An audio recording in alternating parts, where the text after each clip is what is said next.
Hey, it's BT with the BT Misano Parte 2. Let me tell you, I'm gonna jump right into it, man. The race weekend, Moto 2 stole the show. If you didn't watch Moto 2, damn. Matter of fact, I'm gonna start off with Moto 2. Moto 2 was so damn good.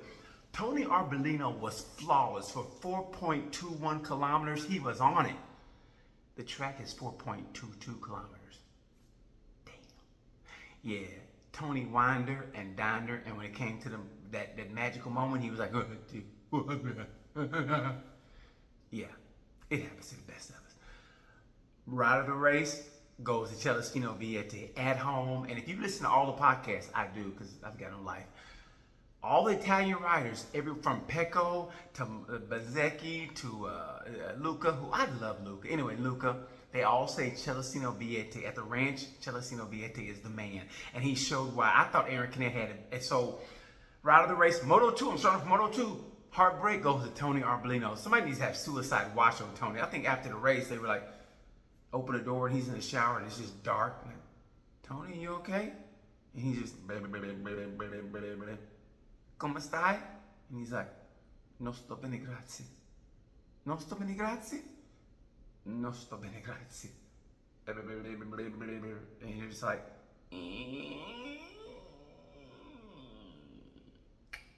somebody watch him.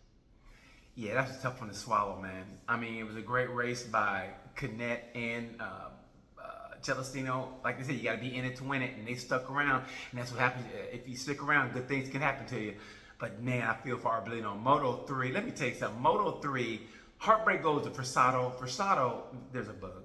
Forsato he had a pole position and he should have did better. Like my mom said, you had one job to do and you couldn't even do that. But when Forsato gets it, he's gonna guide it. Right now, he's getting it, but he ain't got it. Once he gets it, he's gonna guide it. Rider of the race, David Alonso. David Alonso. Remember I told you he got roughed up the first week, and he did get roughed up. And he came back, like Alonso from Training Day with Denzel. You know, he came back like, you know what? Romano Fenati ain't got shit on me. I run Moto 3. Yeah, you know what? Y'all just filling the grid. Y'all are grid fillers. I run shit here. I run Moto 3. And here's to show you that he ran Moto 3. He celebrated with a unicycle. How do you even get a unicycle? I mean, you know what that means? Between race 1 and 2, he goes, you know what? I'm going to stump these bitches next time. I'm going to call up and give me a unicycle. That means he had to have a unicycle waiting. You understand? He had a unicycle in waiting. UIW. And then he got it and he celebrated with a unicycle. You know how mentally just embarrassing it is if you're in other riders? Like, damn, man, he celebrated with a unicycle. We ain't shit. The championship is his. That's the only championship that will be sewn up way before Valencia. Watch if you get a chance, watch David Alon's show on a Sunday morning. He's box office, trust me. Let's get to MotoGP. MotoGP, where do I start? MotoGP, first of all, heartbreak goes to Pecco Bagnaia. Damn. His tires didn't warm up to lap 15. I mean, his tires sound like it's like a 40-year-old divorcee. Like, hey, you in the mood? Not yet. I gotta clean the bathroom and talk to my son on the phone. All right, I gotta be at work at 7. Anyway, Pecco Bagnaia is a heartbreak. I really feel for Pecco. Rider of the race, come on, man. Rider of the race goes to Alex Marquez. Alex Marquez started 21st. He finished 9th. Granted, it was going to be Fabio Quartararo, but he ran out of gas. Listen, they're having a shit year, not because of Fabio, because of the bike. And you finally have a weekend where you're in it. You're kind of in it. You can see the leaders, you know, like, hey, there they go. Where other races, he was like, hey, where'd everybody go? I'm here by myself. That's the one race he could actually see the leaders, and he runs out of gas. And that can't be his fault. Because, you know, you go through different mappings, but still, you should have enough gas in the bike where you don't want to be like, and you go, are you serious? He had to be like, as if this year couldn't go bad enough. So it was going to be Fabio, but you got to give it to Alex Marquez. People talk shit about Alex Marquez, 21st to 9th. Fuck what you heard. Alex Marquez does have talent. Y'all don't give him enough credit. Let's talk about the race. You know what we're going to talk about. People say, man, why don't you talk about the rucker? Man, I don't want to talk about the rucker, but we got to talk about the rucker.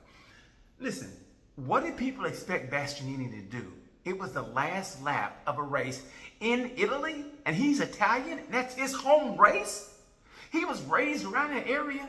That's his home race. What's he gonna do? Like, excuse me, I'm coming through, excuse me. I hope I don't hit your leg, excuse me. It's racing. It's racing. You want like he punted him out of the way? By the way, hey, Martin kind of dangled that leg a little bit long too, and he went in deep on the brakes. They barely touched. It was a slow corner. It wasn't like it was through, I can't pronounce that word, the fast corner at Misano, the one you go, oh shit, you gotta have like El Grande Cojones. It was the slow corner, and Bastianini did what you had to. It's racing, okay? You guys tell me what you think. You tell me, was it Bastianini's fault? Was it a racing incident? Or should, like Mark Marquez said, should he be demoted a place and give Martin the win? And personally, here's the thing. When Bastianini hit him, he looked back. When he slowed up a little bit, he looked back. And Martin, instead of gesturing like this, he should have went after him. Instead of doing all this gesturing, get down, get pissed off, but get down and go chase his ass. That's what made me so mad. He's doing all this shit and, hey, chase him. Martin is slowly losing this championship. I don't care what they say. They say he's doing a good job of, he's matured and he's getting, okay, granted, he's getting points. But if you think about this, he's saying stuff like, you ever watch a boxer he thinks he's winning a fight, right? And he's like, yeah, I'm going, and you're going, you ain't really winning this fight, bro. And that's what this is. Last week, he had the flub up where when he goes in, Pecco's losing in the championship. Pecco's losing to you. You got the lead in the championship. If Pecco goes out and he's first, let him go. He can crash. You still get the points. But he went in. And it's hindsight being 2020, but still. And then this week, what happened, which really wasn't his fault, but still, you got to know what's going to come. You got to know Bastianini's going to make a move on you. I think he's saying the right things, but he's slowly losing his championship. You know, he's like, listen, I used to run track. I ran track 1 year, but this is, anybody remembers these people? This is the kind of person, especially if you ran track. This is a good example. Now, I ran back in 1980, right? So those guys they were fast, but if they thought they were going to get beat, they already had it ready. They had that compression, not sock, but compression thing on their on their thigh, right? So if the guy was going to get beat, they kind of act like they would pull up, like my hamstring, right? You go, oh man, I would have got him my hamstring, but you know good and well he didn't pull up because of the hamstring. He just didn't, he's trying to save face. He gonna get his ass whooped, and that's, I think Jorge's kind of slowly kind of peppering it, like he's talking to himself, basically going, well, I'm still fast, I'm still leading the championship. So he's saying all this right stuff, but let me tell you something, man. His whole box, which I like. Listen, I like the Pramac team. I love Fonzie Nieto. I love Borsi. I'm getting the name wrong, but anyway, I like them all. But it's little things like that. And then they go into the flyaways. Anything can happen in the flyaways. You guys remember Maverick Vinales, Moto 3.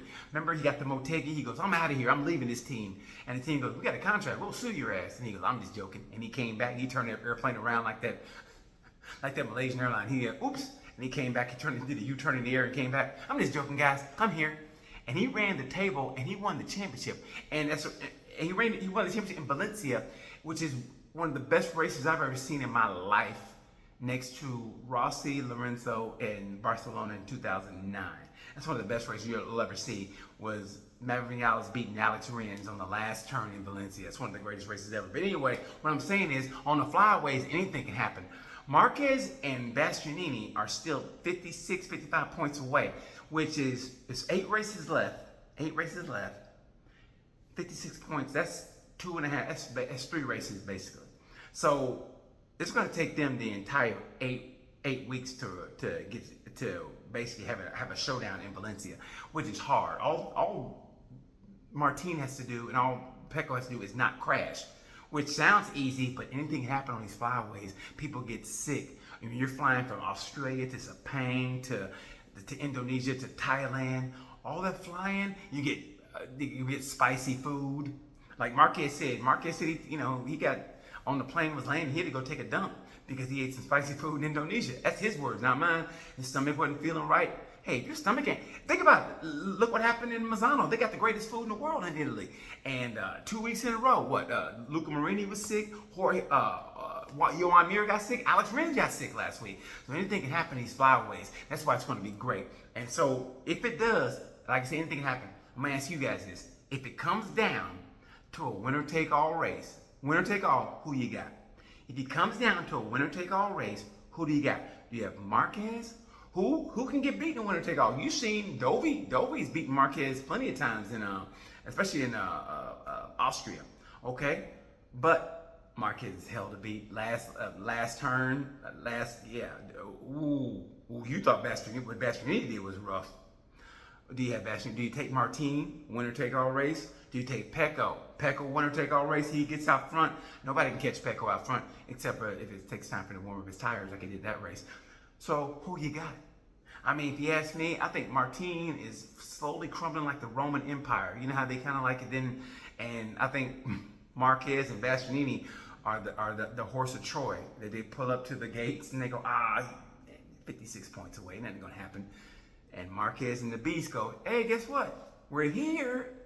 You never know. So who do you got in the winner-take-all race if it goes down to Valencia? Do you have Pecco? Do you have Martin? Or do you have Marquez? Or do you have the Beast? And by the way, what do you think of the last lap? Because personally, I think it's a racing incident, and you got to race. The fans love it. No offense, it's a slow turn. I mean, yeah, it's a slow corner. So it wasn't like Bione. Yeah, it wasn't like that turn. So it's racing. It's racing, and I'm glad that happened because otherwise, no offense, but there's no close racing, especially up front. So we're missing that. I mean, even the sprints are kind of like, the sprints used to be the thing. Now they're like, I mean, Michelin's got to make it tired to make it close racing. Anyway, so I've gone on and on too far, but what I want to know is, what did you guys think of the incident? Do you think it was a racing incident or was it Bastianini's fault? You think Martin should be promoted to the winner and Bastianini gets demoted one position? Tell me what you think, and who you got in the winner-take-all race? That's what I want to know. Anyway, that's pretty much it for me in MotoGP. I know I talked too long, but damn it, you guys are the only ones that I get to talk to about this shit. So anyway, that's it. Ride of the race, like I said, ride of the race, Moto3, David Alonso, Moto2, Celestino Vietti, GP, Alex Marquez, man. Put some respect on that dude's name. He's doing the damn thing. Heartbreak for Sato Arbolino, damn, and Pecco. Why the tires took 15 laps to warm up, I'll have no idea. But hey, it makes for an interesting championship. Anyway, I'll talk to you guys after Lombok. We'll see what's gonna happen. I love the flyaways. Championship are decided then. Anyway, until then, you know the word. Bye.